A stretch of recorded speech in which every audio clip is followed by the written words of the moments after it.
Welcome to the Cyber Fusion Report, the podcast where we cut through the noise and expose the gaps putting our enterprises and infrastructures at risk. I'm your host, Gary Mullen, along with my co-host, CEO and co-founder of PhishCloud, Terry McCorkle. We'll be tackling the topics with which most companies struggle: your OT environments, the lifeblood of manufacturing, energy, and logistics, and often the weakest link in your cybersecurity strategy. Welcome to the podcast, and let's get started.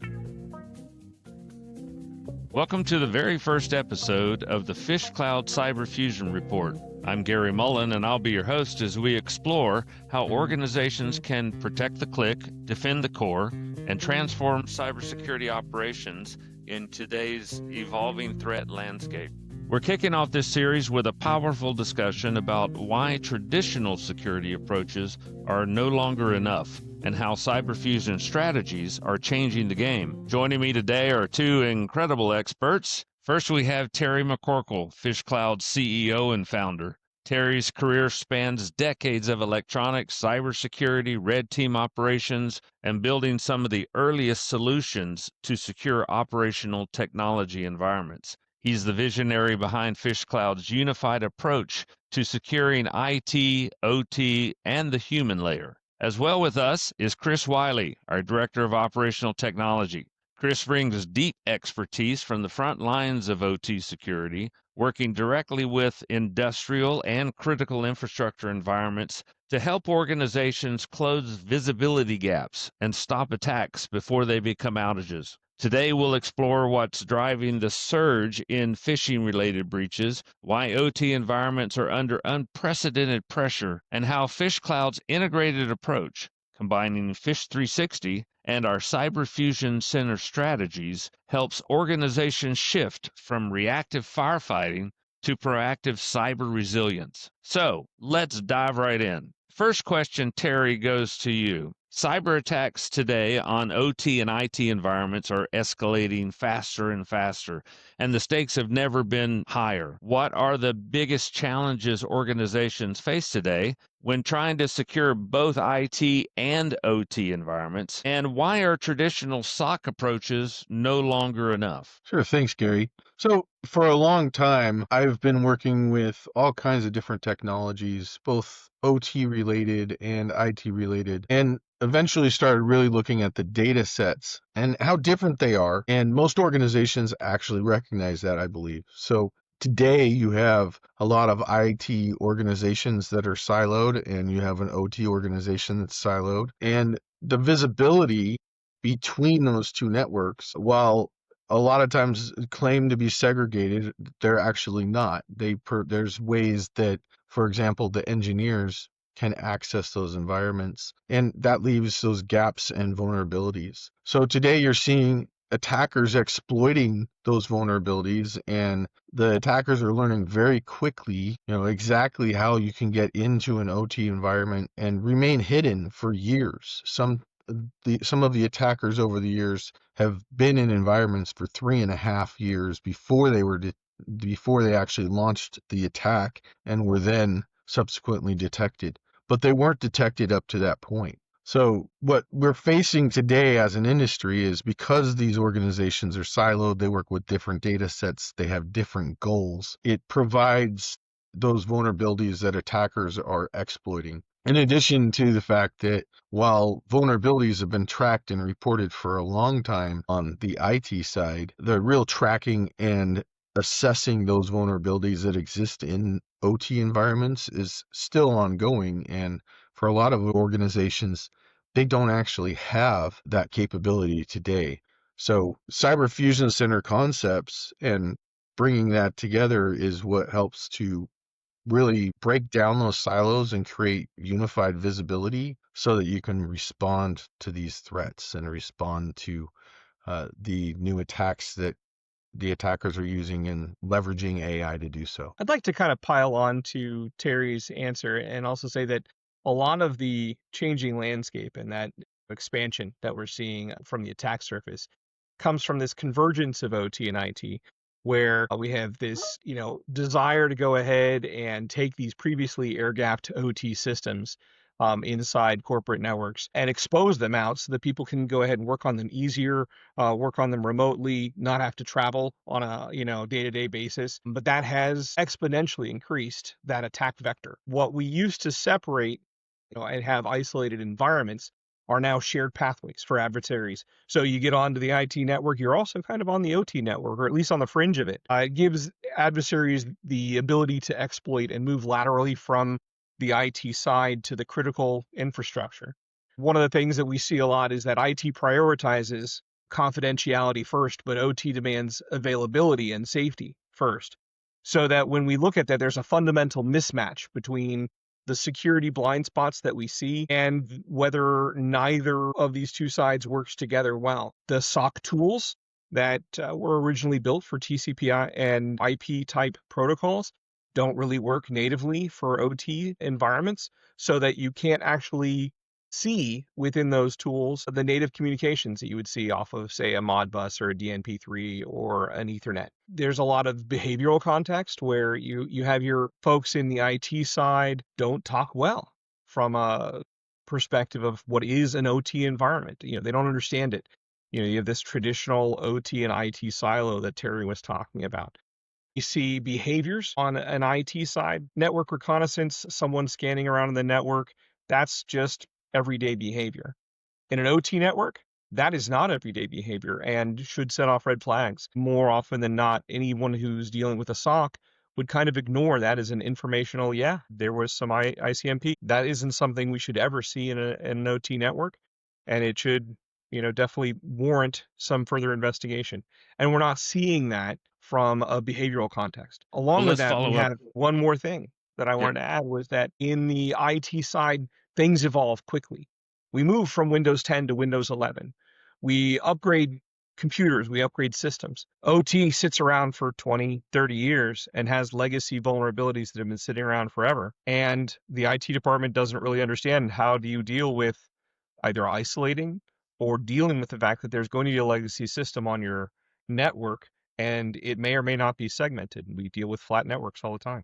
So let's follow up on that, Chris. So PhishCloud Cyber Fusion Center Strategies is built on this concept of unifying IT and OT, as you mentioned, and human telemetry. For those unfamiliar, what exactly is Cyber Fusion Center? And more importantly, how does it change the way organizations detect, respond to, and recover from a cyber attack? All right. Well, Cyber Fusion Center, just as an overall function, is an evolution of that whole SOC concept. SOCs typically focus on IT network monitoring, incident response. The CFC breaks down organizational silos to create a single unified command center that integrates your IT, it integrates your OT, it takes your threat intelligence, your business operations, all that risk management and compliance and business continuity, because OT is where you make your money, IT is where you process your data. So the idea is that in a Cyber Fusion Center, you're taking all that unified telemetry from these various different resources, putting them into one focused area that allows you to take the user behavior analytics and tie that into what we see in a network information flow from the IT side, along with what we would expect to see from building access control points. Should someone be in the building at the time that we're seeing them logged in from a behavior analytics perspective? Are we fusing all these things together so we have a single stream of data that helps us reveal attack patterns? The idea is, can we detect and enhance detection and then enhance response by having all these things together? And that's what Cyber Fusion brings to any organization. And I'll So, jump in there as well and just add that one of the big differentiators between a traditional SOC and a Cyber Fusion Center is not only that you understand your data, you learn which pieces of data are important, because there's many streams of data that can be gathered from an OT environment, IT environment, as well as Chris mentioned, bringing those other outside data sources. So for example, as your workflow, you're going to need to validate where that user's at, where they're supposed to be at. Are they on vacation? Those are things that HR data sets have and can be pulled to help add that additional context in addition to applying things such as machine learning and AI as workers to help validate some of that information and really highlight the things that are most important and critical to an organization. So, Terry, there's a lot of vendors obviously touting cyber fusion out there, but a lot of them are doing so by pushing product. What's wrong with that tack? The biggest challenge there is an organization already has a lot of data that exists, and many of them have had a trouble or had difficulty trying to understand that data and get it all into one place. As Chris mentions, a- oftentimes a large gap in understanding between IT and OT, and those teams focus on different areas and focus on different aspects. So the OT team might not be actually collecting the data. And so in some cases, if you're looking at a vendor that can, for example, gather that intelligence from the OT network, that can make a lot of sense. But OT cyber fusion strategies are really focused on how do you bring these multiple data sets together with what you already have, and then you can help fill those gaps as needed.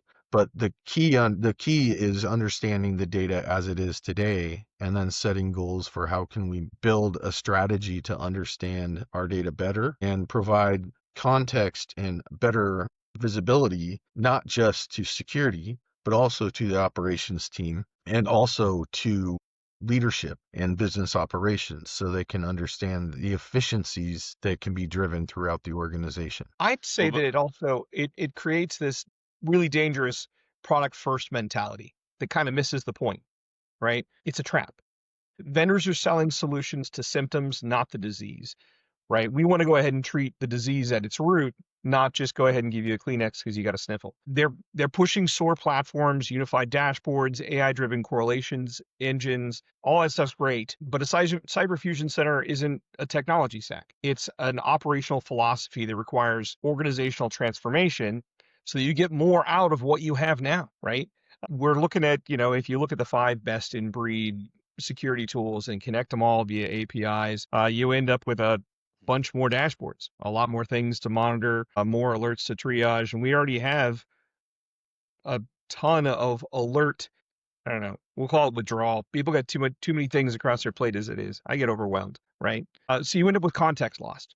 You have a lot of data aggregation, but you fail to contextualize the understanding involved. A SIM can't, it can tell you that someone accessed the HMI at 3 o'clock in the morning, but it can't tell you if the person that accessed is the person, or if it's somebody pretending to be the person, or whether or not that person's supposed to be logged in and they're responding to an emergency. The SIM tool can't do that for you, right? So you need to bring in all the intelligence into one spot so you can make an intelligent, informed decision. You fuse the data so that it's all in one place for decision makers, business makers to be able to make informed propositions. And just to be clear, that doesn't mean that you take all of your data and put it into one giant store. Oh, This no. is a matter of understanding where your data lives in the environment and being able to pull that in the appropriate moment so that a view can show you the context. But it doesn't necessarily involve, bringing all of your HR data in and bringing everything into one data set. It is connecting those data sets so that they can provide the context as needed. Well, you guys both mentioned AI in answering that question, and I want to kind of dive into that a little bit further. How is AI today? And we know it's built into Fish 360 and to PhishCloud CFC, but how is AI helping security teams, both on the IT and the OT side, stay ahead of modern phishing campaigns, OT vulnerabilities, even cross-domain attacks? So this sounds kind of cliche, but AI is genuinely transformative when it comes to cyber fusion centers. Not in the way that most vendors try to pitch it. Real power for AI is in augmenting human intelligence. The idea here that both Terry and I have said is that we're talking about intelligence-driven decisions, but those decisions have to be made by people. And so we're talking about how do I reach across complex multi-domain environments rather than taking in a black box and automating that. I need to be able to bring the information together in a simpler, easier way for someone to contextualize. Phishing is an excellent example, right? So the AI can identify that there are new phishing techniques by analyzing little patterns in email metadata. But the human has to go then update rules, right? We can have an AI that updates rules and then suddenly we lose business value. We can't talk to the people we thought we were going to be talking to because we had a single bad actor come through and now our conversations with our favorite clients are blocked. When we look at AI, we can have AI look for anomaly detection inside of OT environments. We know that OT environments are essentially stayed locations. They operate the same way most of the time with small onesie twosie spikes. AI can learn that normal operation pattern, right? And then it can go ahead and provide some level of detection notification of this one spike is outside of the norm. You might want to look at it. Because in an OT environment, again, we want to go ahead and keep that availability and we need to go ahead and keep things functioning so that safety is first. We don't want to just shut something down, which is kind of what happens with AI on the IT side. So on the OT side, we like to be able to go ahead and notify people that there's something to look into rather than just, lock it down. I think there's an additional aspect of how AI plays a role in OT and in the IT side. So in the OT side of the house, they're very concerned about availability and uptime. That is one of the crucial areas of focus for them, is to make sure the environment stays operational. So in the early days of analytics, working on railways over in Europe and other areas of OT, we started really diving into analytics of, the operational capabilities, not just from a security perspective, but it really led to the realization that how do you recognize the difference between an operational issue and an actual attack? And in order to understand that, you have to have better context, which as humans, we'd have to build very complex models and dashboards and other things. But AI workers, a lot of people are concerned that, AI is,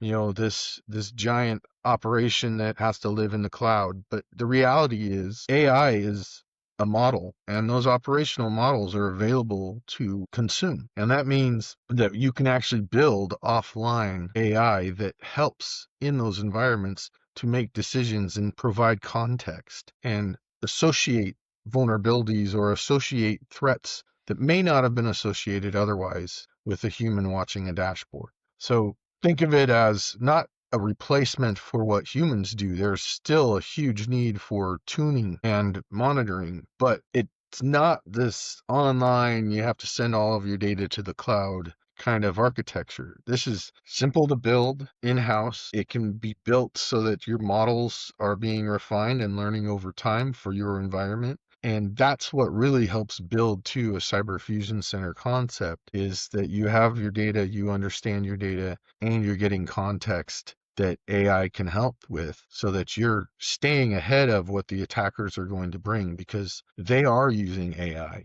and they will continue to use AI. And it is going to be one of the biggest differentiators of companies and of attacks in the future. So it's here to stay, and it needs to be incorporated into strategies for defense. I think one of the critical success factors when it comes to AI is having a transparent AI system that can explain reasonings to human analysts. Black box AIs might catch threats, but they don't actually help build human expertise. The best CFC implementations use AI that's going to teach the analyst new attack patterns and defensive strategies. AI in a CFC environment isn't about replacing human intelligence. It's about amplifying it across complex, interconnected environments where the speed and scale of modern threats exceed human cognitive limits. When done right, AI makes analysts smarter and more effective, not redundant. You mentioned the different mindsets between IT security team and OT operations team, right? One's thinking security, the other is thinking productivity. And it's one of the biggest hurdles that companies have to get over in industrial cybersecurity is aligning those teams. Terry, what is the problem that CFC is solving here, and how does it help organizations break those silos down, letting them coordinate faster and respond to incidents faster across the entire organization? Yeah, one of the big areas that I recognized, and I know Chris has recognized, working with both the IT level, network level, and OT level of organizations, is that both of them look at the other oftentimes and say, you don't know what you're doing. And the challenge with that is, or that I've recognized, is they don't understand each other's role. They both have critical jobs, and they're both, in everything I've seen, both organizations are trying to drive to that mission for the organization, whether it's producing a widget or whether it's protecting a railway or even an amusement park, right?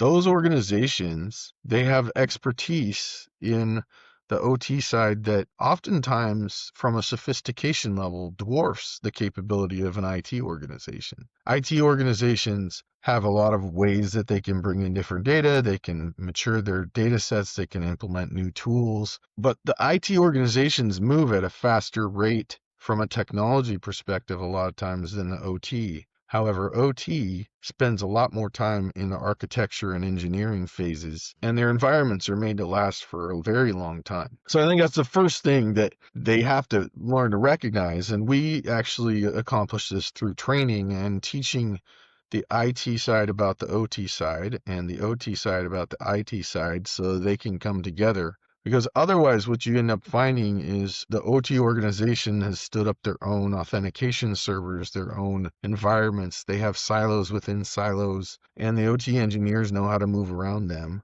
They know how to do what they know how to do. And oftentimes they end up breaking those rules of the IT side of the house in order to accomplish that, right? That is just the reality, is that everyone's trying to get their job done. And if somebody's in the way and they have the capability, they'll find a way around it.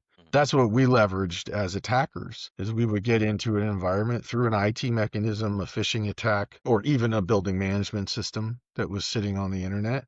So sometimes it's coming in through multiple angles, but your target is going to be that engineering workstation that allows you to understand the environment, because they have credentials, they have the schematics. A lot of times they'll have the HMI software. You can learn a lot from that engineering workstation that usually exists on the corporate side of the house, because that engineer works in both worlds, right? So the engineering workstations are a lot of times the best way to find those ways to get into the environments that nobody else can. And that's how those gaps really show up, is that both organizations are trying to do their job. One of the organizations is actually making money for the corporation, and the other organization, IT, is often seen as overhead. Cyber Fusion Center Strategies brings those two groups together so that the organization can fully realize what kind of understanding of their data they can have and how that drives operational efficiencies.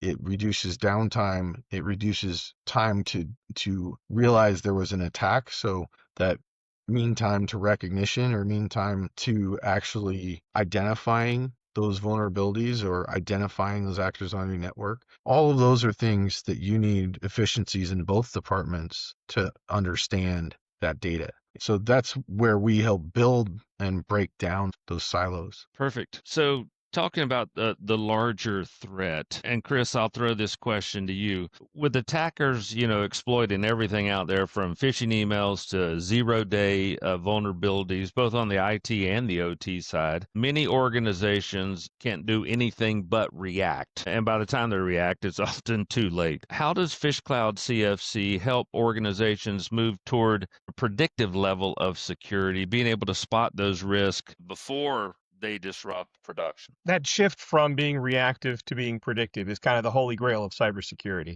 Most organizations struggle because they're trying to react as much as they are.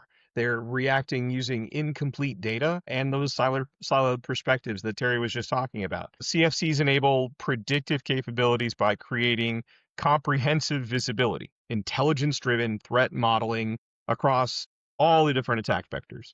That's the idea behind those different telemetry pieces that we were talking about earlier. So the reactive security problem is that alerts trigger investigations, investigations reveal attack progression, response actions attempt to contain damage, recovery efforts restore normal operations. It's this, one piece after another type of approach. The approach fails in OT, IT combined environments because attack dwell time in OT can be in excess of 200 days on average. Physical consequences mean that you can't afford to be wrong about threats. I can't shut something down just because I think something is happening. I have to have proof Right. that something is happening and that it's caused a compliance issue. And because it's a compliance issue, whatever batch of pharmaceuticals I'm making now is no longer viable, according to the rules. We have legacy systems that can't be patched or updated after a compromise. Operational continuity requirements limit response times. I have to have a maintenance window. I can put something in or patch or do something within the environment. There's a visibility gap. Most organizations can't predict attacks because they don't get to see them coming. The idea is with predictive CFC behaviors, CFC intelligence, that you get to see how things are progressing towards an attack. Traditional monitoring focuses on known bad indicators rather than behavioral precursors. The ideas, the user behavior patterns that suggest an attack is building. So the predictive security methodology is having threat landscape modeling, so that I can go ahead and understand that particular organization as a CFC. The CFC builds that organization and an understanding of what are all the different components that make it valuable, what are the crown jewels, as it were, understand and map how adversaries could potentially attack those crown jewels and the various components that lead towards them, so that we can understand how a potential attack could come in across all domains. You do an attack path analysis. Instead of protecting individual assets, we attack the attack chain, right? The path that gets us to a compromise, so that you can play the other side of the how long do I have inside of an attack location? But usually we go ahead and say the defender has to be right 100 times out of 100 times. Otherwise, they're going to get hacked. The attacker's dilemma, the other side of that defender's dilemma, is that the attacker only has so long before they're discovered that they can go ahead and make an opportunity. The idea behind having a predictive environment, having that CFC that has all that intelligence, is maybe I can reduce the amount of time that an attacker has in an environment, that they can then action something inside of my production, chains. So you build a behavioral baseline. You have multi-domain baselines. What does the user look like? What does the network look like? What does the operations look like? What should I be expecting inside of my environment, so that I know I can predict ahead of time when a change takes place, what that next vector inside of that progression would then go to. If you don't know what your system looks like, it's really hard to say when something bad happened. So we then from there we build, early warning systems, precursor detection. What are your human domain indicators? Unusual training bypass requests, reconnaissance disguised as vendor communications, right? We look at the IT domain structures and we say, network scaling patterns that are consistent with OT reconnaissance. Somebody who's looking at OT against an OT company is going to go ahead and start asking questions about Rail, about the systems inside of Rail.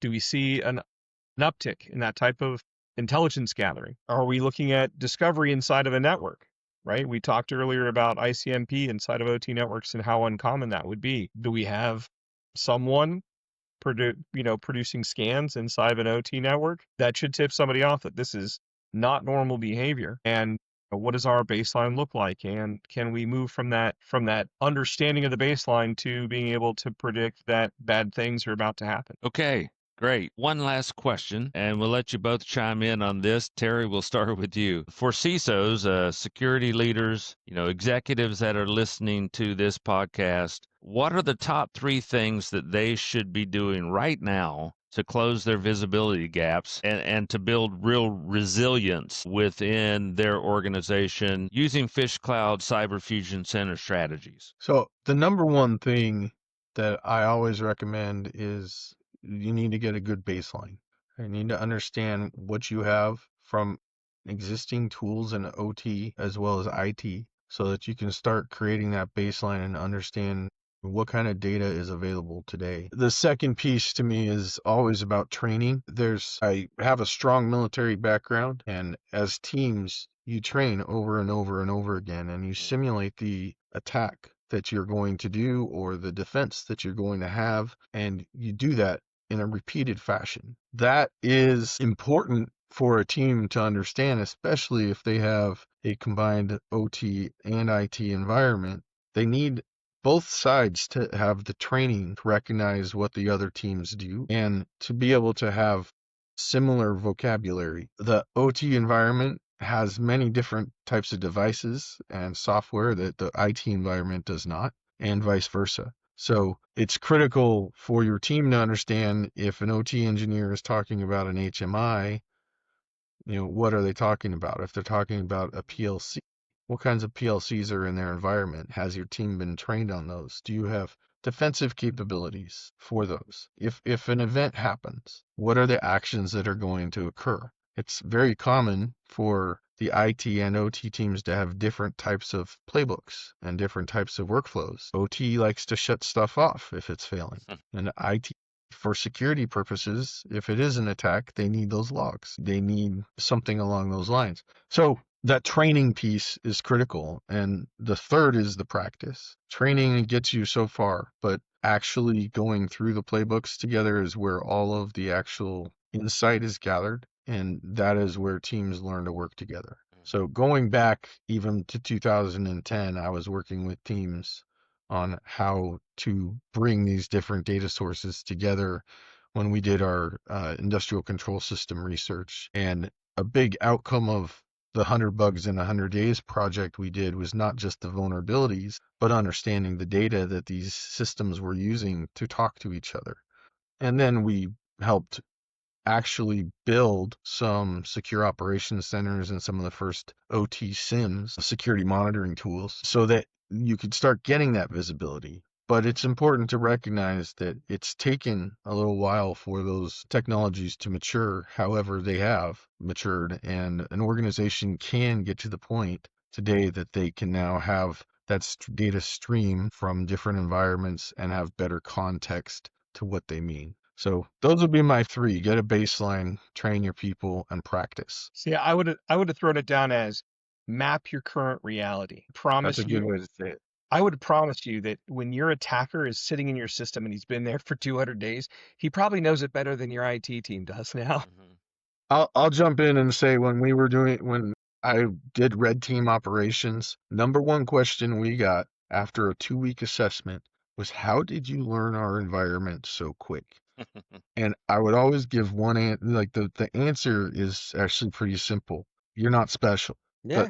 The environment might be a little different. It might be complex. It might have a complex IT or a complex OT, but the technologies are pretty much the same across the board. So interchangeably, you can have these different defense mechanisms, software in place, but an attacker can leverage the same things to learn and understand your environment. And that's what we were experts at, is getting on and quickly scanning, identifying, and classifying what we wanted to target on a network. So yeah, the number one question, Chris, was always, how did you learn this so fast? It's like, well, it wasn't fast. We've learned this over years, but it's allowed us to understand a lot of different working environments and do that very quickly. So I would say that one of the things I would tell for a CISO or any C-suite is assign values to the operational disruptions that are happening, right? If something were to occur in your network, what is that blind spot costing you, right? The idea is that we want to have an understanding, right? Like I said, we want to map the current reality. I haven't gone to an organization yet that has an accurate asset database, and I've been doing this for 30 years. So if that's the case, right, and the attacker knows the system better than you as the organization who is buying, maintaining, and upgrading all these different pieces of equipment and has to baseline them, right? But you need to quantify what that risk looks like. It's not about a theoretical cyber risk. It's about business continuity. What is it going to cost you to be down? And if we turn around and we say, well, no, somebody on the IT side is turning in their frequent flyer miles and getting gift cards. Oh, they got a $25 gift card. That's great. I feel really bad. We should, legally speaking, we need to be very responsible about that. We need to respond to that and tell the insurance company that we had to cough up $25 and then we now have to give that back to the traveler. Or we can talk about the fact that a 1 hour flight delay cost us in fuel. It cost us in employment. It cost us in FAA regulation fines. It cost us in the amount of time that we had to refund tickets, up to $5,000 for some plane tickets. That's crazy. For how many people on the one plane, and how many other planes did that affect for not getting it off the ground, right? Or a rail system. You have to go ahead and have the trains moving to actually make money. And if the trains are down for, 8 hours, how much did that cost you? What does the operational risk look like? Put some dollar figure behind that, and then go ahead and talk about what it would cost to go ahead and patch or upgrade your systems within the next maintenance window. Because I promise you, it's a lot cheaper to go ahead and patch in the next maintenance window than it ever is to have downtime. So, Chris, yes, just jumping on that, that is really one of the big keys with CFC strategies, is not just understanding your data, but understanding your organization and driving to metric-driven results. Most organizations that employ Cyber Fusion Center strategies, they end up saving up to 40 to 50% in downtime or in mean time to resolution for security events. And every bit of that is time that a person is currently spending. So being able to drive those efficiencies, especially with a lot of things that are going on in current environments, it's becoming more and more expensive to run an organization. Employees are more expensive. So it's not even that you need to reduce the number of employees. It's how do you use what you have in order to be the most efficient possible, not just from a security perspective, but to drive security as an outcome of that, and drive operation resilience as an outcome of that, and business visibility as an outcome of that. So there's a lot of different ways that organizations that are doing this can actually improve. Everything from bringing in building management system data to understand efficiencies in power consumption, all the way up to how much time are people spending, to actually do audits and compliance work. Compliance should be an outcome. Some compliance, if you're running a efficient security organization, the compliance aspect should be a report that you can generate on an ongoing basis. So that is one of the additional goals, is to be able to make sure that not just running an efficient organization, but a compliant organization, and that data is available to show. Can I throw out what I kind of think are like it's the bottom line reality when it comes to Cyber Fusion Centers? We talked about this real quick earlier, and you can't buy your way to having CFC capabilities. The most expensive security tools are worthless if your organization can't effectively use the intelligence they provide, right? That's the whole concept behind having a Cyber Fusion Center. You can't delegate Cyber Fusion Center strategy. You have to have it at the executive level and have a commitment to organizational change that will span all your silos and traditional departmental boundaries. You can't wait for a perfect solution. There just isn't one. Threat actors are attacking and exploiting gaps in the OT, IT, security domains. Yeah, I think what Chris was saying is there's no just one solution that you can put into place to solve this. It's building efficiencies on what you have and then learning to fill the gaps for the data that you need. Man, that's Right. true. Right. Okay. Well, That wraps up today's episode of the PhishCloud Cyber Fusion Report. A huge thank you to Terry McCorkle and Chris Wiley for sharing their insights on how organizations can better unify IT and OT and the human layer defenses in an area where cyber threats are evolving faster and faster. Be sure to subscribe wherever you get your podcasts so you don't miss future episodes of PhishCloud Cyber Fusion Report, where we're going to continue to unpack the biggest cybersecurity challenges that are facing modern organizations like yours and how you can solve them. Until next time, stay secure, stay resilient, and remember, protect the click, defend the core. Thank you very much. This has been the Cyber Fusion Report podcast. Thanks for joining us. And for more information, please visit www.phishcloud.com or email us at cfc@phishcloud.com. Thanks and have a great day.